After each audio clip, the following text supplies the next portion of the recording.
오늘 우리에게 주시는 하나님의 말씀은 사도행전 17장 11절에서 15절까지의 말씀입니다.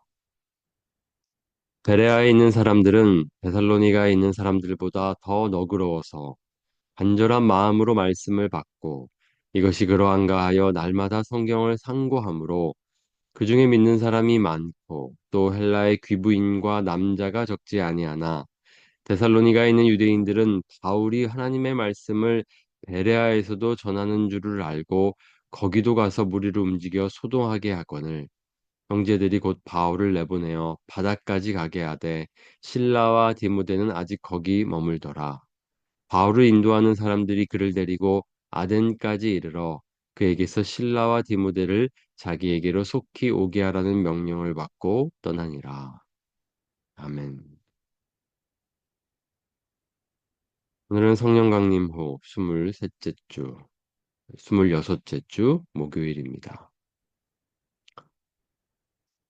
바울 선교팀이 데살로니가에서 핍박을 만났습니다. 3주 동안 그렇게 데살로니가에 사는 사람들에게 복음을 전하였고 또 교회가 세워졌습니다.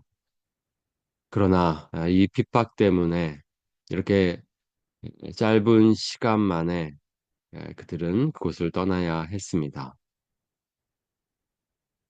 그리고 그 다음으로 가게 된 곳은 베레아라는 곳이었습니다. 그리고 오늘 이 베레아에서 사람들이 바울의 설교를 듣고 믿게 되는 일이 일어납니다.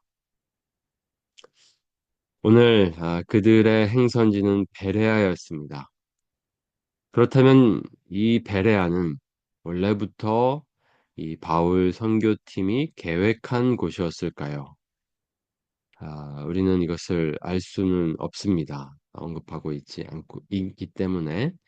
그러나 여기 밤에 형제들이 바울과 실라를 베레아로 보내니 지금 상황이 매우 급박하게 이루어지는 것을 볼 수 있습니다.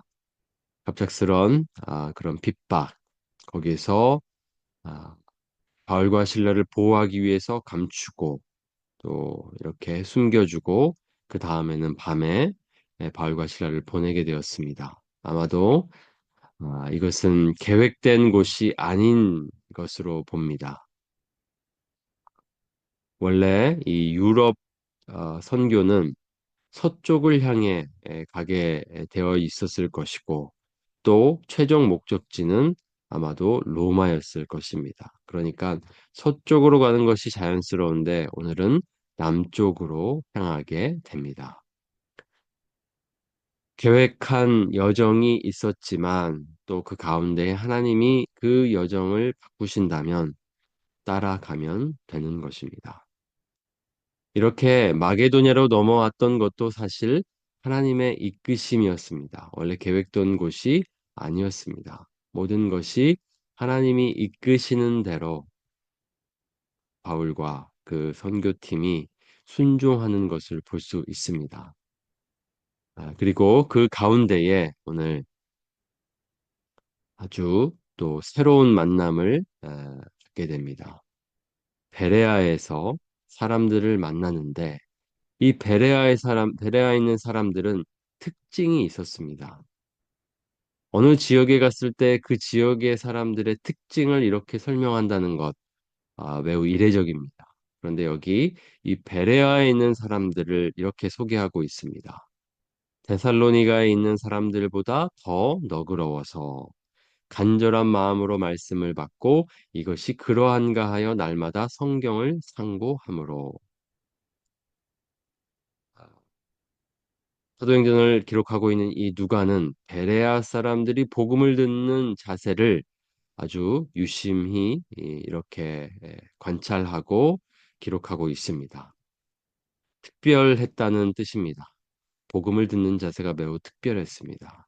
요약하면 편견 없이 간절하게 신중하게 들었다는 것을 알 수 있습니다.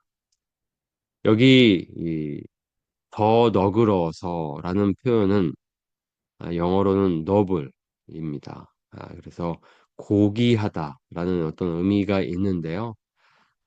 이것은 데살로니가에 있는 사람들보다 더 너그러워서 어떤 성품에 관한 것이기보다 이것은 어, 어떤 새로운 의견, 새로운 말씀을 듣는 자세. 그래서 이것은 좀 더 마음을 열고 편견 없이 그 바울의 설교를 들었다라는 것으로 볼 수 있습니다. 편견 없이 말씀을 들었습니다. 그러나 또 그 말씀을 간절한 마음으로 들었습니다. 그리고 그 간절한 마음으로 말씀을 듣고서 끝나지 않았습니다. 이것이 그러한가 하여. 그러니까 그 말씀이, 그러니까 바울의 설교가, 가르침이 정말 성경과 일치하는지 들은 따져가며 신중하게 그 말씀을 날마다 일주일에 한 번 그렇게 말씀을 생각하는 것이 아닙니다. 그 말씀을 받고 날마다 성경을 깊이 생각했습니다. 그리고 그 말씀에 대해서 그것이 맞다면 그들은 하나님의 말씀으로 받았습니다. 그래서 오늘 그 열매로 많은 사람들이 믿게 되었다라고 말하고 있습니다. 데살로니가에 있는 사람들도 아주 훌륭한 사람들이었습니다. 그 말씀을 들을 때에 이렇게 들었다라고 바울은 기록하고 있습니다. 너희가 우리에게 들은 바 하나님의 말씀을 받을 때에 사람의 말로 받지 아니하고 하나님의 말씀으로 받음이니 진실로 그러하도다.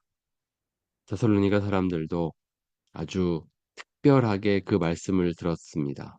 바울이 가르쳤을 때에 그 가르침을 사람의 말로 받지 않고 하나님의 말씀으로 받았습니다. 이 모습도 참 훌륭한데 이보다 더 이렇게 비교하면서 말하고 있습니다. 이보다 더 너그러워서 더 편견 없이 말씀을 들었습니다. 이것이 오늘 우리에게 필요한 성경을 읽는 방식이 되어야 합니다. 우리는 간절하게 말씀을 읽고 들어야 합니다.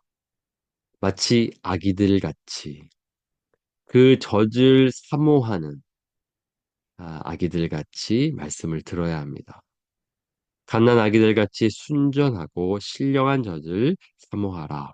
이는 그로 말미암아 너희로 구원에 이르도록 자라게 하려 함이라. 말씀 없이는 살 수 없습니다.